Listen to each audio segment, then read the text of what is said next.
Reported COVID-19 cases around the world reached 5 million on Thursday as some countries begin easing strict social distancing guidelines and look to reopen their economies, according to data from Johns Hopkins University.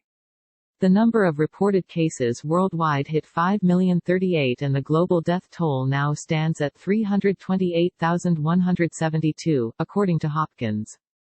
The latest morbid milestone comes as the spread of the coronavirus across the world shows no signs of slowing down.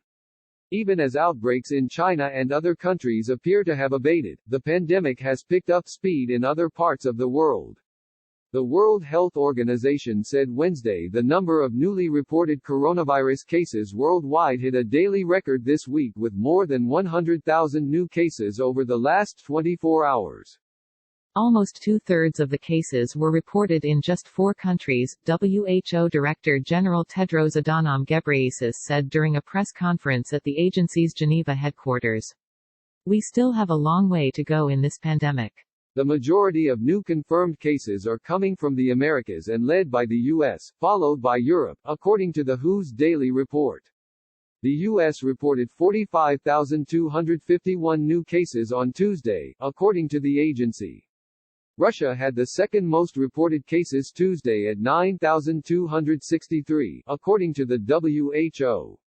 Eastern Europe is experiencing a delayed epidemic but could implement lessons that have been learned at great costs in Asia, North America and Western Europe, according to WHO officials. Russia has surpassed the United Kingdom, Spain and Italy as the country with the second highest number of infections, according to JHU data.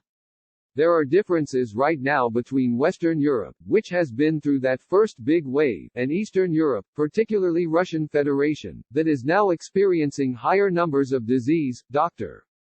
Mike Ryan, executive director of WHO's Emergencies Program, said at a press briefing on May 8.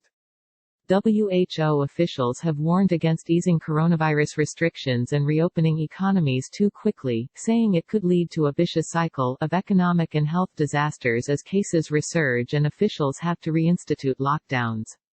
"It's a false equation to choose between the economy and public health," Ryan said.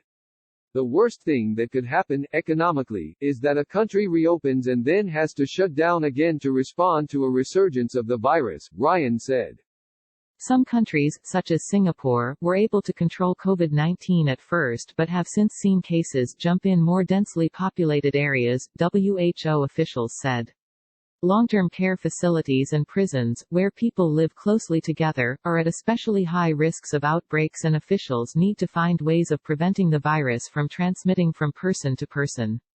In the U.S., all 50 states are beginning to reopen businesses even as models suggest it will lead to a steady rise in the number of COVID-19 cases and deaths over the next couple of weeks. The number of newly reported cases in the U.S., which accounts for nearly a third of all cases globally, has outpaced all other countries in the world when compared with the same period of time, according to data from Hopkins. Health and Human Services Secretary Alex Azar told CNN on Sunday that reopening isn't entirely dependent on a vaccine. The U.S. has tested a greater number of asymptomatic people compared with other countries, he said. The U.S. is now conducting more than 300,000 tests per day and has run roughly 10 million tests total. That's still a small portion of the country's population of approximately 328 million people. Some of the most populated states in the country, including California and New York, have slowly started to reopen their economies in phases as the states continue to report declining hospitalization rates. New York has allowed curbside retail and manufacturing jobs to resume in a handful of regions in the state while California is allowing those activities to resume statewide, although local jurisdictions can continue to enforce their own stay-at-home orders. New York Governor Andrew Cuomo and California Governor Gavin Newsom both said Monday that their states could resume professional sports without spectators soon. Other states have allowed for greater reopening of their economies across the state. In late April, Georgia allowed businesses such as gyms, hair salons, bowling alleys and tattoo parlors to reopen as long as they followed certain social distancing guidelines. Texas on Monday allowed exercise facilities, non-essential manufacturing plants and office buildings to reopen with 25% capacity and other social distancing guidelines. In-store retail services, dine-in restaurant services, movie theaters, shopping malls, museums and libraries could open with 25% occupancy under certain conditions. CNBC's William Fewer, Berkeley Lovelace Jr., Jasmine Kim and Hannah Miller contributed to this report.